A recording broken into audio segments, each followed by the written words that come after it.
Welcome to Marketing and Mindset for Wellness Coaches, the podcast for health coaches and wellness entrepreneurs just like you who are building a business, making the world a healthier place, and designing a first-class life. I'm your host, Kim Foster, MD and certified business coach, and I'm on a mission to help you up-level your strategy and raise your mindset so you can truly thrive and grow your business. Let's get started. Hello and welcome to today's episode. I'm so glad you're here. Now, in this episode, I'm going to be talking to you about one of the most important foundational pieces you can set up for your wellness coaching business, and that is choosing a niche. Now, the concept of choosing a specific niche is something that makes a lot of wellness coaches break out in a sweat. A lot of coaches worry about which niche is the right one for them. They worry that it will be too limiting. They worry that they'll, get sick of it. They really have no idea how to figure out if there's any demand for the niche that they're interested in. And all those concerns and questions just create a whole bunch of indecision and stuckness. I don't know if stuckness is a word. I'm not sure. Sometimes I just make words up. Anyway, so I hear the resistance about choosing a niche all the time. And maybe it sounds familiar. Maybe you have had some of the same concerns and thoughts and questions. So in today's episode, I'm going to tackle this issue and talk to you about why it's so important to choose a niche. In fact, why it can make or break your business. And then we're going to talk about how to choose the perfect niche for your business. So first of all, let's talk about why. Here's my take on the niche issue. I believe that as you're building your business, quite frankly, you need to niche or go home. But here's the reason why so many new coaches resist this idea. When you go on your own wellness journey, you learn all these amazing things about health and nutrition and wellness, and you feel like you've been granted a secret key to the universe. There are all these amazing things that you can do to take control of your health and well-being and prevent disease and improve your longevity, and you feel like you want to shout it from the rooftops and help as many people as you can. And maybe in an ideal world, this might be true. Yes, everybody could benefit from improving their diet and moving more and sleeping more and managing stress, all those key pillars of wellness. But when you're building your business, it's critical for you to identify a very specific person that you want to work with, otherwise known as your ideal client. And you also need to identify a very specific problem that you solve for that person. And what that means is choosing a very clearly defined narrow niche. Now, I was on a discovery call earlier this week, and the woman was a very talented, highly skilled coach. She knew lots about wellness, was really passionate, but she was all over the place and very vague about who she could help and the kind of work that she could do.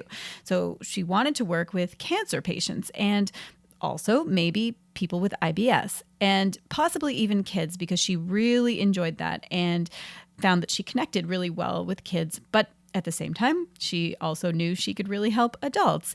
And then she also had this idea that maybe she was really well positioned to help people with trauma. Anyway, you get the idea.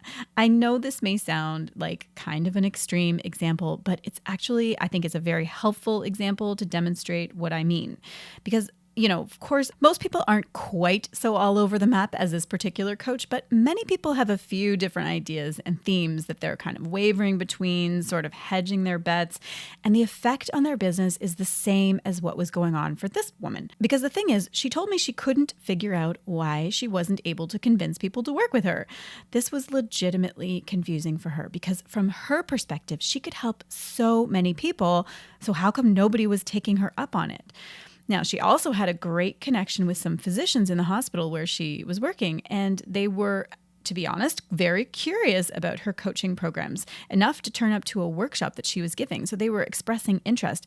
But when it came to referring their patients, she was finding that they were non-committal, disinterested, and just kind of meh.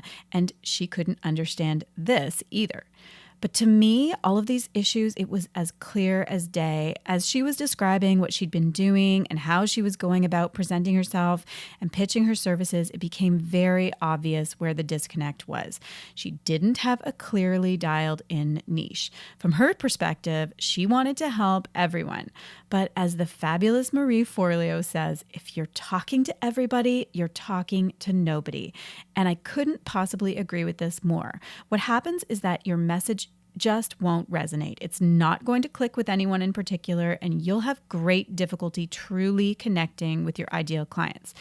Think of it this way. If you had really dry skin and you went to a store to find something to help you get some relief, and you went to the shelf and there were 2 boxes in front of you. One was labeled skincare product and the other one was labeled nourishing cream for extra dry skin. Which one would you buy? Obviously, the nourishing cream for extra dry skin. It's exactly what you need. It's what you were looking for. And why would you take a chance on the vague product, the one that may or may not actually be intended for you and your skin problem? So it's the exact same with your coaching services. If you want people to actually buy your services, to give you money, and to commit their time, they need to be crystal clear that you are actually the person to help them. You are the person that they have been looking for, and there needs to be no confusion in their mind. Now, obviously, what that means is that you're going to be turning away people who aren't your ideal client. And I think that this is where people get stuck a bit and kind of start to panic. And that's often because it's, of course, quite natural to feel a certain amount of desperation to enroll new clients in the beginning when you're just getting started building your business. And you're kind of desperate to prove to yourself that this business venture of yours can work, and maybe also to prove it to other people in your life, like your partner. And, of course, you're also very motivated to get some cash coming in. So I absolutely get that it can feel very scary to be intentionally turning people off. But you can't have it both ways. In order to deeply and emotionally resonate with your ideal client, that is, by definition, going to mean that people who aren't your ideal client, they may just click away and realize you're not the right coach for them. That is okay. You can let them go. There are more than enough people who are in your ideal client category. Well, that's if you choose your niche properly and well, and which is another topic to discuss. But you're going to have to be okay with people self-selecting in and out of your community. It's just part of the process. Okay, deal? Good. Now, let's move forward and figure out how to actually choose your niche, the perfect niche for you. Before we get started, I want to mention that I do have a free workbook that you can download. It's 17 pages of prompts and exercises to help walk you through this whole process.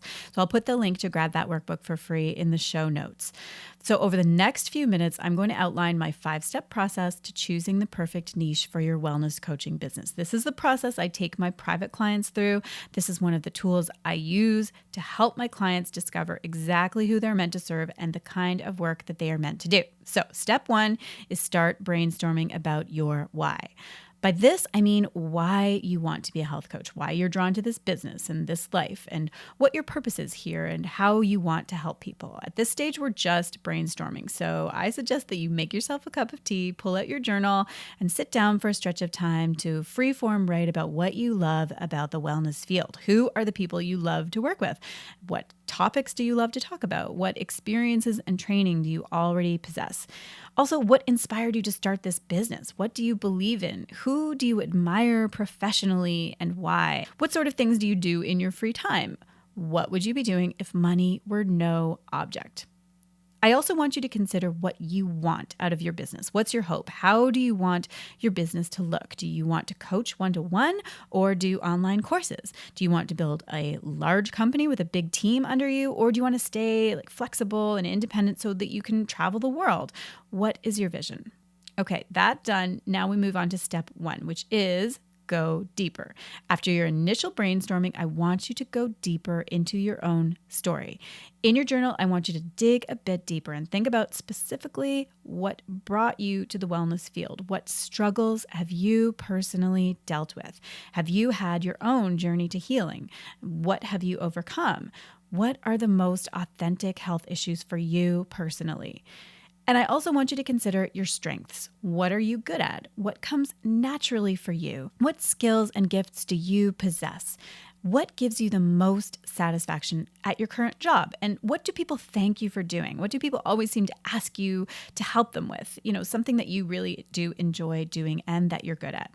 Now, when I say deeper, I also do want you to dig deeper into who you want to serve. So specifically, who is your ideal client? What problems do they have that they need solved? And what are they struggling with? What are their dream outcomes or solutions to their problems? What do they believe in? What are their values and their worldview? All right, all of that work done, let's move on to step number 3, which is analyze. After all that journaling and brainstorming and reflection, I want you to, first of all, get up, go outside and go for a walk or a run, a little fresh air or some time in nature. If you're like me, this is a run by the ocean. That's my ritual. Anyway, when you come back, it's time to look back over all your pages and what stands out. Are there recurring themes? I want you to generate a short list of potential niches. Start to analyze how you feel about each of them. At this point, you may want to get specific about your analysis by writing out a list of pros and cons and really exploring your thoughts about each of your top options. Once you've made a short list of your best options, I want you to try them on in your mind. Which one really aligns best with your vision for your future and which one makes you feel excited? Then I want you to consider each idea from this perspective. Are you willing to do what it takes to be one of the top in that particular field? Do you have the experience or skills to function within this niche, or the willingness to do whatever it takes to acquire those? Also, I want you to take a moment to consider, is there a clearly defined, easy to reach market of people who are already spending money on this kind of product or service? It's really important with whatever niche you choose that there is a ready market to serve, a group of people who will be highly motivated to buy your services. Now, of course, you may not know just yet if there actually is a market, and we'll be talking about this more in some of the steps to come, but I want you to start considering your niche from this perspective because it may make a difference in choosing between 2 or more options when it comes right down to it.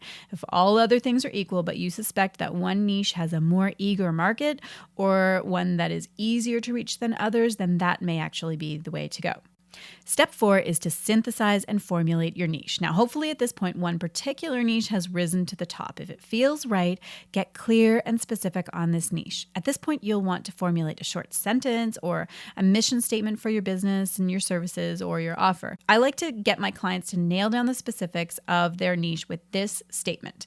I am a health coach who helps blank. So this is your ideal clients, and I want you to be as specific as possible, who are struggling with blank. That's the specific issue that you're helping them with. To blank, that's the service that you provide so they can blank. And that's the benefits to your clients. So here's an example. I'm a health coach who helps new mothers who are struggling with emotional eating to create healthy eating habits and patterns so they can get back to their pre-baby weight and feel great. Or here's another example. I'm a wellness coach who helps female university students who are struggling with chronic digestive complaints to clean up their diet and cultivate healthy habits so they can feel comfortable in their day-to-day and get on with life.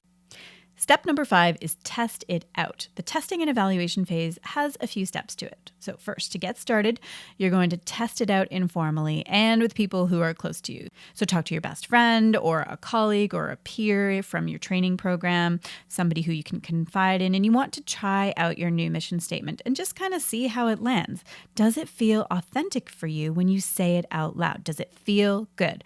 What kind of feedback did you get? When you're talking about it, do you get excited about future prospects? If yes, you're on the right track.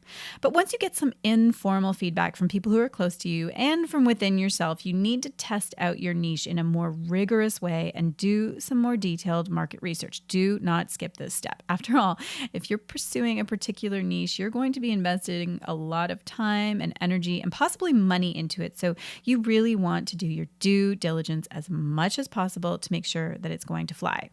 So here's what you need to do. Survey your potential clients. So with this, your goal is to talk to as many people as you can who fit into your target market. Do whatever it takes to access these people.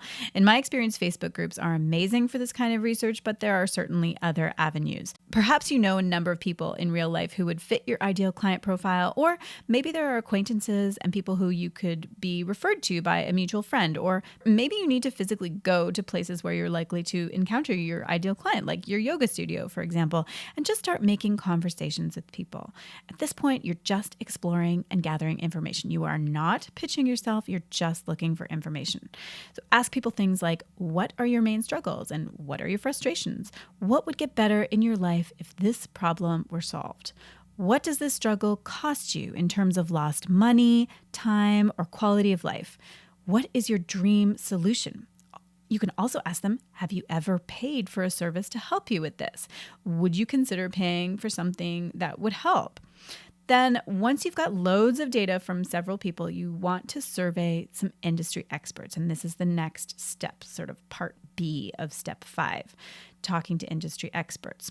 I want you to make connections with at least a handful of professionals who are working in this industry, ideally in this particular niche, but it can be a closely related niche, if not your exact one.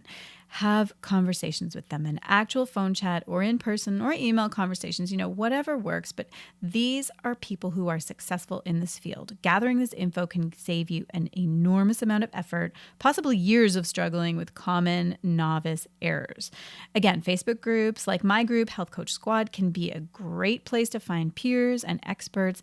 Many will be at the same stage as you, but you're looking to find people who are at least a few years further down the path than you. So here are some questions to ask these people, these experts. How did you find your first clients? What were your first 1 to 2 years in business like? What were the biggest mistakes that you made or that you've seen novices make when getting into health or wellness coaching? What was the biggest waste of time? In your opinion, what skills are crucial for success in this business? And one of my favorite questions, what advice would you give to yourself if you could go back to those first few years as a wellness coach? Now, as you do this final step, testing and surveying and gathering real-world information, you may, in fact, discover that you don't have this quite right. You are getting a lot of signals back that your niche just isn't landing quite right. But that is okay. It's so much better to know that now than a year or two down the road when you're frustrated and fed up and broke. Head back to the drawing board now and repeat the steps as often as you need to really dial in on a niche that is going to set you up for success. I strongly recommend that you don't move forward until you've made a decision and chosen a clear direction, because everything when you're building your business is going to spring organically from this first decision about your niche. So just to recap, the 5 steps for choosing the perfect wellness niche for you are: 1, brainstorm on your big picture themes and your why. 2 is go deeper and really take a deep look at your own story, your own journey, and who you really want to serve. 3 is analyze everything and generate a short list of possible niches. Step 4 is run your ideas through a short list of questions to select your best one and formulate it into a mission statement. And 5 is test your idea through potential client surveys and expert interviews. Okay, that's a lot of stuff. There were a lot of questions in there, and you may feel like your head is going to explode, which is why I invite you to check out my guide and workbook specifically designed to help wellness coaches select the right wellness niche for their businesses. So go ahead and click the link in the show notes and you can grab that workbook for free and then get started. Okay, that's all for today. Thanks so much for diving in. I really love talking about this topic, and I find it is just so foundational to helping coaches move forward with their businesses. It's such a key piece, and it's not an easy piece to sort out. But once you do get it figured out, either by yourself or through working with a coach, so many things can shift with your business, and everything really springs organically from this foundation. Get it wrong, or worse, avoid choosing a niche altogether, and you have created what I believe is a shaky foundation, and you're going to struggle a lot more to get liftoff in your business. Okay, this has been fun. I hope you've enjoyed it, and I will talk to you again soon. Bye for now. Thanks so much for tuning in. If you enjoyed this episode and you're keen to keep building your wellness coaching business, let's start by getting you some more clients. You can download my free guide called 3 Ways to Win New Clients This Week. In this 11-page workbook, I walk you through the simple steps to get you new coaching clients. Just 3 easy things that you can do right away. Visit drkimfoster.com/get new clients to download that workbook for free. That's all for today. I will talk to you in the next episode.